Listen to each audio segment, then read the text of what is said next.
Merry Christmas! On this special Christmas episode of Forged in First Build, we're gonna forge us up some Christmas presents. We're gonna make a knife all the way from the North Pole. That's right, we're making an ulu.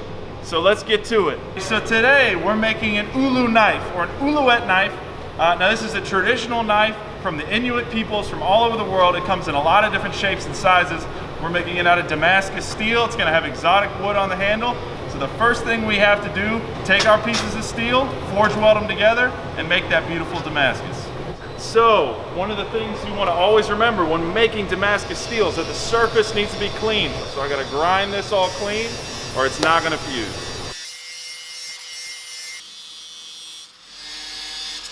So I use a MIG welder to hold all my pieces together when I go in for the forge weld. Some smiths out there do not use a MIG welder. They like to TIG without filler rod and just melt it together. They're worried that the mild steel in the welding wire will somehow contaminate the billet. In all my experience and all the billets I've made, I've never once noticed any mild steel in the finished product. It's such a little amount and it's on the edge. It's gonna get ground off. It's gonna get pushed to the outside of the billet. It's never gonna make it to the final product. So for me personally, I just don't worry about it and I just make this thing up.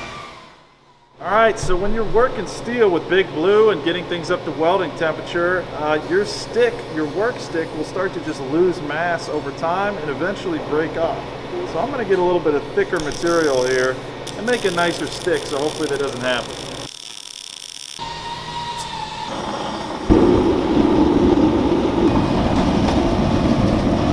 So when we've done some of these videos in the past, I get all excited and riled up that I pull the billet out too early and it's not up to weld heat and it doesn't stick. So this time I'm being extra careful.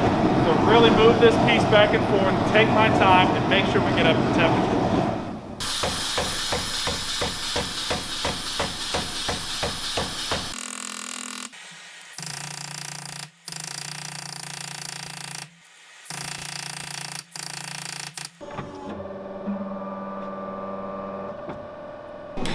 Alright, so I did a really smart thing and I got this super smooth rod as my handle. So what that means is I wasn't able to have any control laterally. So as it was getting squished, it kind of started to get off center. And I thought I had it, but I was just slipping and I need to figure out how to fix it.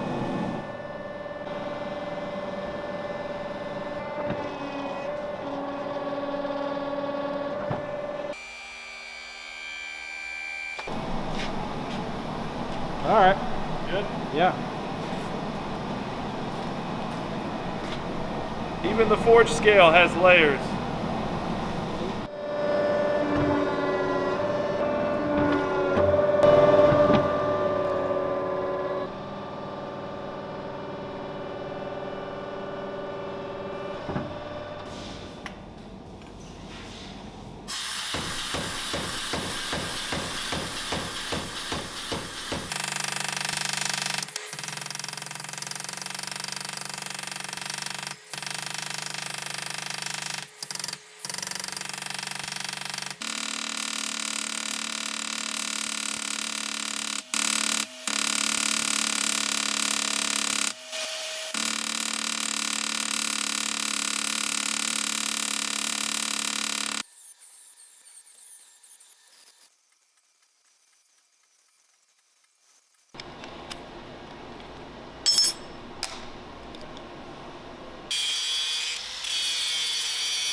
All right, everybody, so I got 8 of these little Damascus presents right here. Each one is 30 layers.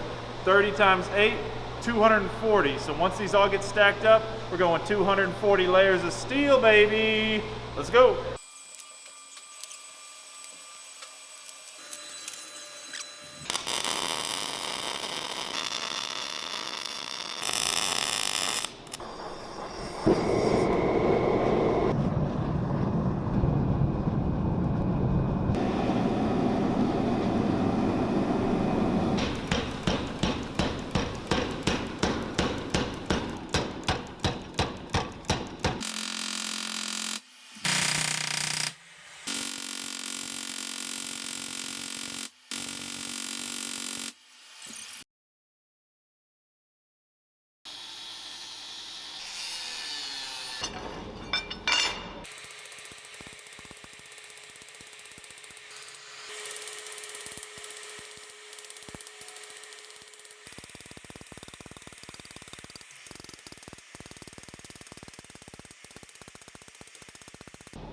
big enough? Yup. All right, so we're moving on to the cutting board section of this build. This piece of wood I have here is pre-Civil War. It's big enough that it's going to be in one piece. It's old growth pine.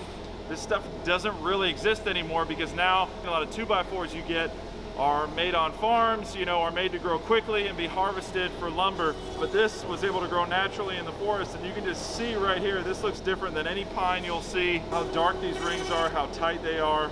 And so it's like almost a hardwood, even though it's technically a softwood. So pretty cool.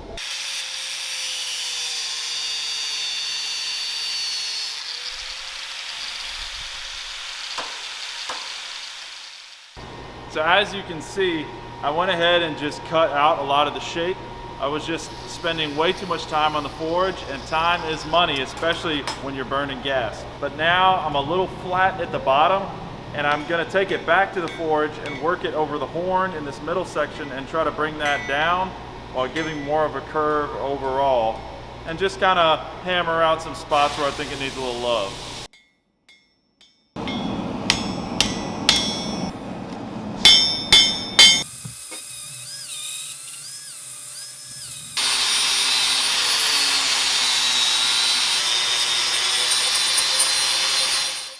All right, so we've gone through the thermocycling, so it should be ready for the quench. I have to make sure it's straight before it goes into the quench, otherwise we're going to do it all again.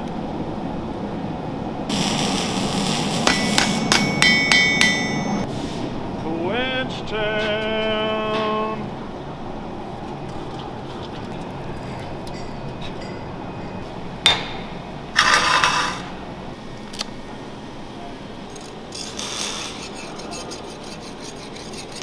All right, everybody, so we just came out of the temper cycle in the oven. I went at about 450 degrees for an hour and a half, and that's gonna be just fine for this piece to keep it nice and strong. You're probably looking at this and you're like, hey, how am I supposed to grip it? I have my posts right here, and then I'm gonna MIG weld in a probably a mild steel piece here for the handle.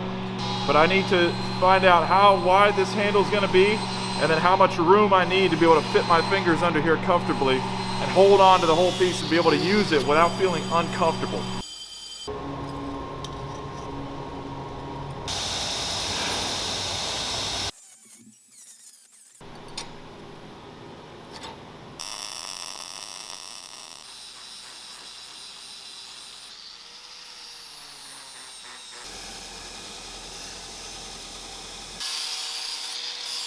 So the rough grind is done. I'm down to the thickness I want, to the bevel I want. This has a bevel only on one side. So right now I have to get in this little window and clean it up. And that's kind of difficult. It's not so bad if you have a Dremel. So I'm just gonna go in here and just trying to clean up these corners, these welds, get that all cleaned up. And then we're gonna polish it up and throw it in the acid.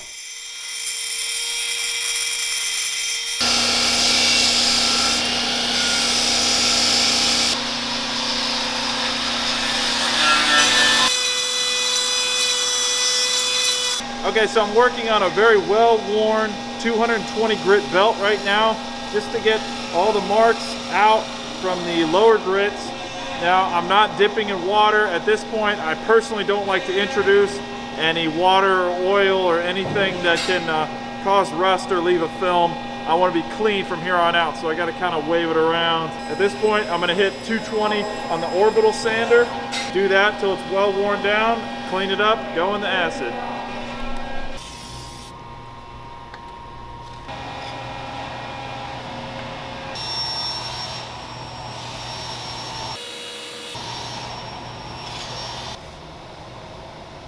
All right, everybody, it's time to move on to the handle. Let's reach inside Santa's bag and see. Oh, look, it's bloodwood.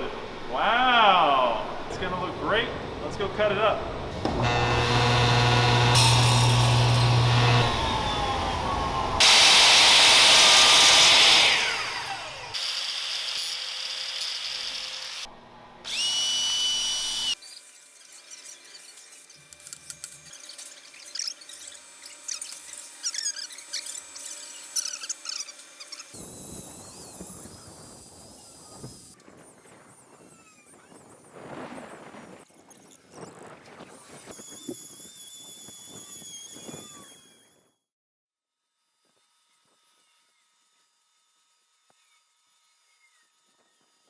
All right, everybody, so we're gonna make a little slot in the cutting board so the Ulu can sit nice and presentational.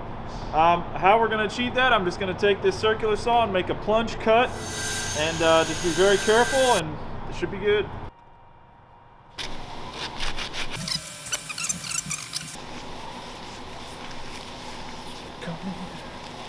Come in the...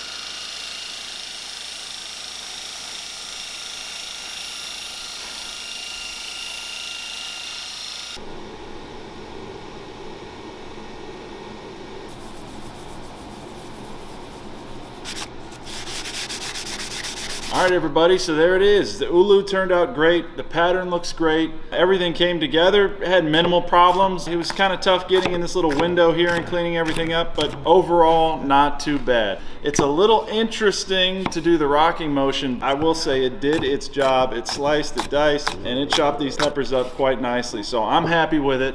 Like and subscribe. This video, subscribe to us because we got a lot of cool projects going on. So be sure to check those out. And as always, thanks for watching.